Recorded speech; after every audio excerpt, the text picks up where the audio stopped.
മോഹൻലാലിൻ്റെ രാഹുൽ സദാശിവൻ ചിത്രം DS Erieye കണ്ടു.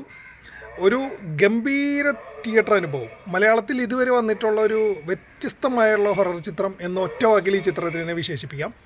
പെട്ടെന്ന് ഇതിൻ്റെ പോസിറ്റീവ് നെഗറ്റീവ് എന്ന് പറയാം. പോസിറ്റീവ് എന്ന് പറയുന്നത് ഈ ചിത്രത്തിൻ്റെ മേക്കിംഗ് തന്നെയാണ്. പിന്നെ പ്രണവിൻ്റെ പെർഫോമൻസും ബാക്കി സിനിമകളെ അപേക്ഷിച്ച് നന്നായിട്ടുണ്ട്.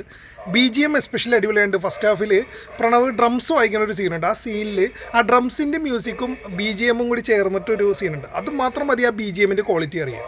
പിന്നെ നെഗറ്റീവ് എന്ന് പറഞ്ഞാൽ എനിക്ക് പേഴ്സണലി തോന്നിയതാണ്, ക്ലൈമാക്സിന് ഒരു ഹൊറർ എലമെൻ്റ് ഇല്ല.